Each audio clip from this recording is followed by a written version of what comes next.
Even though oil prices have started to come down a bit due to fears of a recession, they're still more than double what they were 2 years ago. And while high prices are a problem for many global economies, they've actually been a boon for OPEC Plus countries. Here's how OPEC Plus members are benefiting from Russia's war in Ukraine, and how OPEC Plus's decisions have given Russia a buffer against sanctions.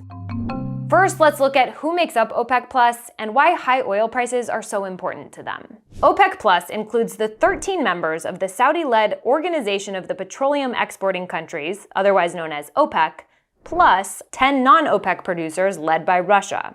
Together, these countries control more than half of the world's oil output. And while there are disputes and sometimes failure to follow through on commitments, they generally work together to exert control over the price of crude. As one analyst I talked to put it, coordination is king. Some oil experts say that OPEC Plus has a so-called Goldilocks objective. They don't want oil prices too hot, since that can tip the world into a recession, but they also don't want oil prices too cold, because many of these countries rely on revenue from oil to balance their budgets and pay for things like social services and military spending. Even though the key architect of the OPEC Plus alliance, Mohammed Barkindo, recently passed away, his efforts are likely to continue impacting oil producers and consumers for years to come. When the pandemic hit, falling demand for oil caused the OPEC Plus alliance to briefly crack and oil prices to collapse, battering many OPEC Plus countries. So when the world opened back up and demand for oil bounced back, OPEC Plus countries agreed to start pumping more oil together, but at a slow and steady pace to support prices. That slow and steady pace frustrated some global leaders, like President Biden, as oil prices surged. The White House is confronting the spike in gas prices by telling OPEC it must do more to support global production. Then, Russia invaded Ukraine, and oil prices soared even higher. The price of oil surged over $100 a barrel in hours after Russia launched the attack. While many Western nations slapped sanctions on Russia and cut ties with the Kremlin, OPEC Plus leaders continued to honor that slow and steady deal they struck with Moscow, despite pressure from the US. At the time, Saudi and Emirati leaders declined calls with President Biden as he was trying to contain a surge in oil prices and alienate Russia, since Russia's oil revenues are used to finance its war. Everybody leaves his politics at the outside door of that building.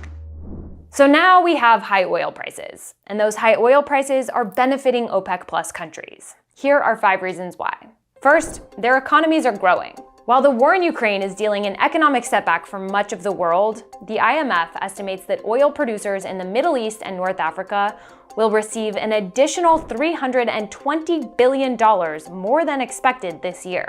Some countries, like Iraq and Algeria, are using the extra cash to help their citizens, boosting pensions, expanding benefits, and passing laws to mitigate rising costs. Other OPEC Plus members, like Saudi Arabia and the UAE, are spending billions of dollars abroad to project power and enhance their security interests. In recent months, Riyadh and Abu Dhabi have struck investment deals and approved aid packages to the tune of billions of dollars to help regional neighbors like Pakistan, Turkey, and Egypt. And according to analysts I spoke to, high oil prices might even help lead to a revived nuclear deal with Iran, another OPEC Plus member, since the country could bring up to 1.5 million barrels a day of oil to the market. And finally, another OPEC Plus member that has benefited from high oil prices, Russia.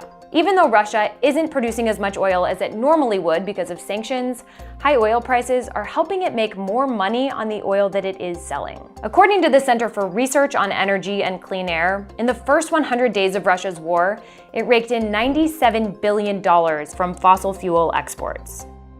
So why does all of this matter? Because oil prices affect all of us, but also because Russia continues to use oil revenue to finance its war. Some OPEC leaders are saying that even if they wanted to pump more oil, they can't. They're reaching max capacity. Now, there are fears of a recession, and some investors think slowing economic growth could push demand for oil lower once again. And when demand falls, prices usually do too. That's why some analysts say that OPEC Plus isn't likely to kick Russia out of the alliance or dramatically ramp up pressure on Moscow, because OPEC Plus will ultimately need Russia's cooperation in order to control oil prices in the future. Speaking of oil prices, they are sure to be a hot topic when President Biden visits Saudi Arabia later this month.